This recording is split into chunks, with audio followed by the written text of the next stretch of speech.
जय हिंद प्यारे बच्चों, कक्षा छठी हिंदी की कक्षा में आपका हार्दिक स्वागत है।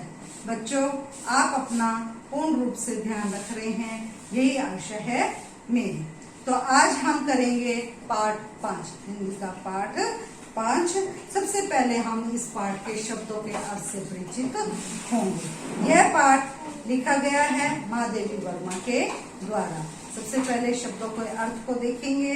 अपूर्ण, अधूरी, वेगवती, तेज गति वाली, सजग, जागरूक, पगडंडी, संकरा रास्ता, भीड़ा रास्ता, तंग रास्ता, बुलक्कड़पन, भूलने की आदत, पर्वतीय, पहाड़ी, परिवेश, वातावरण, शीतकाल, सर्दी, ग्रहण शक्ति, सूंघने की शक्ति, लंबोतरा, गोलाई युक्त, लंबा, सघन, घनी, पारदर्शी, आर पार दिखाई देने वाला, स्तब्धा, निर्वता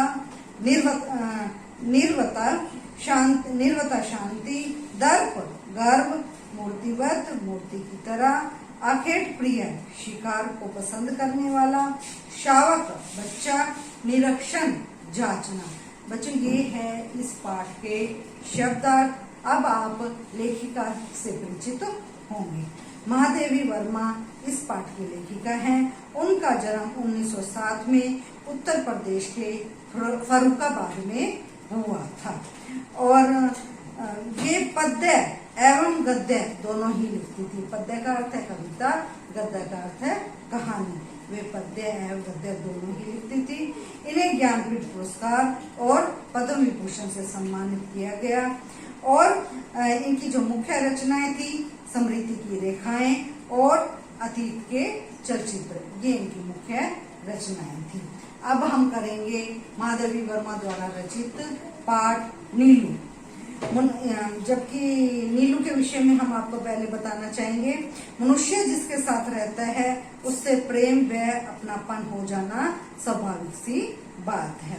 अगर हमारा किसी के साथ खून का रिश्ता नहीं भी है तो भी हम अपने पड़ोसियों के साथ, अपने दोस्तों के साथ बड़ी ही घनिष्ठता के साथ अपनी मित्रता निभाते हैं। और यहाँ तक कि हम कोई भी पालतू जानवर अपने घर में रखते हैं तो उसके साथ भी हमारा बहुत ही आत्मीय संबंध हो जाता है। उसी से संबंधित इस कहानी में वर्णन किया गया है।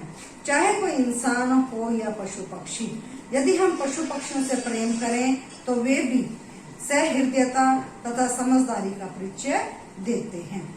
लेखिका महादेवी वर्मा ने इस पाठ में नीलू की माँ लूसी से जुड़े अपने अनुभवों को तथा नीलू की सहृदयता, समझदारी तथा विवेकशीलता को अत्यंत सरल, सरस तथा सजीव रूप में चित्रित किया है।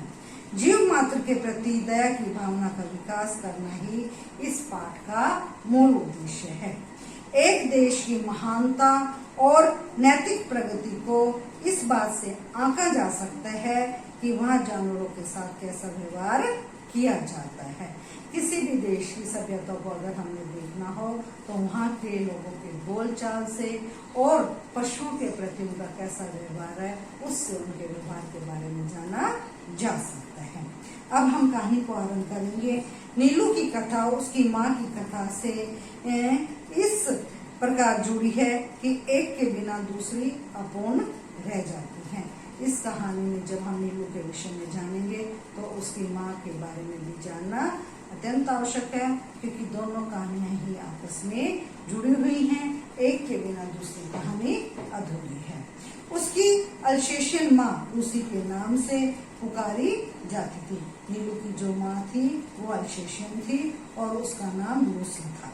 हिरनी के समान वेगवती, तेज चाल वाली, सांचे में ढली हुई देह, जिस पर काला आभास देने वाला भूरे पीला रोम, बुद्धिमानी का पता देने वाली काली पर छोटी आंखें, सजग खड़े कान और सघन, रोएदार तथा पिछले पैरों के टखने को छूने वाली पूंछ, सब कुछ उसे राष्ट्रीय विशेषता देते थे। लूसी की सुंदरता का बखान किया गया है कि लूसी की जो विवरण है वो इस प्रकार था। उस पर हिरनी के समान उसकी तेज चाल थी और उसकी जो देह थी ऐसा लगता था मानो सांचे में ढली हुई हो। उत्तरायण में जो पगडंडी तंग रास्ता, उत्तरायण में जो पगडंडी दो पहाड़ियों के बीच से मोटर मार्ग तक जाती थी, उसके अंत में मोटर स्टॉप पर एक ही दुकान थी जिससे आवश्यक खाद्य सामग्री प्राप्त हो सकती थी। शीतकाल में यह रास्ता बर्फ से ढक जाता था। तब दुकान तक पहुंचने में असमर्थ उत्तरायण के निवासी लूसी के गले में रुपए और सामग्री की सूची के साथ एक बड़ा थैला या चादर बांधकर उसे सामान लेने के लिए भेज देते थे। बर्फ में मार्ग बना लेने की सहज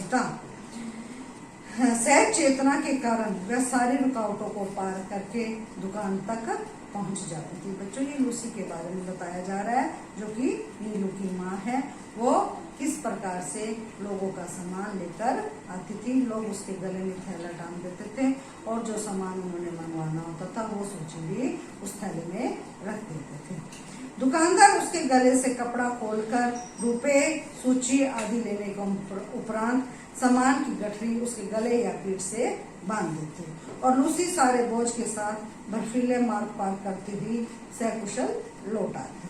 किसी किसी दिन तो उसे कई बार आना जाना पड़ता था, पर लूसी को सामान मंगवाने वाले के भुलक्कड़पन से कभी कोई शिकायत नहीं रही।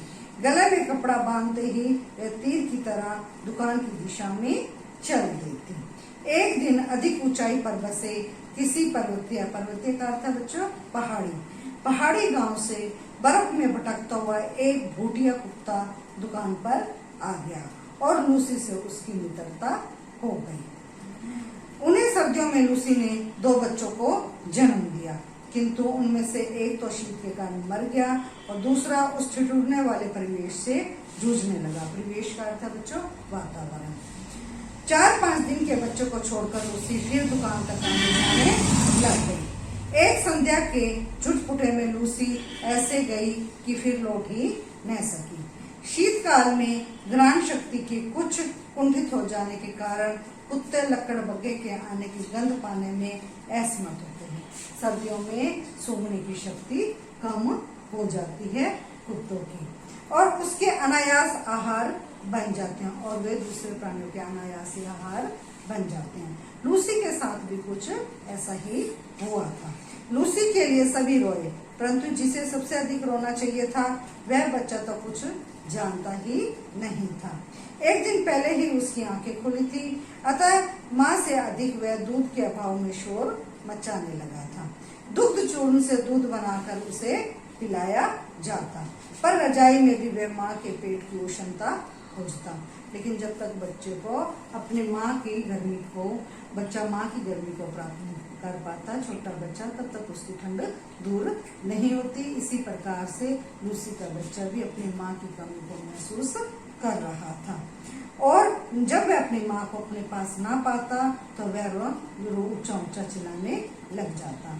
अंत में हमने उसे कोमल ऊन और अधबुने स्वेटर की डालियों में रखना शुरू कर दिया, जहाँ वह माँ के सामीप्य सुख के भ्रम में सो गया। जहाँ जब उसे ऊन के कपड़े में लपेटा गया तो उसे ऐसा एहसास होने लगा कि उसे अपनी माँ जैसी उष्णता प्राप्त हो रही है। उसे ऐसा आभास होने लगा कि उसकी माँ उसके साथ सोई हुई है। दलिया में वह ऊन की गेंद जैसा ही लगता था। जब हम प्रयाग लौटे तो उसे भी साथ लाना पड़ा। तो बच्चों, आगे की कहानी हम अगली वीडियो में कल करेंगे।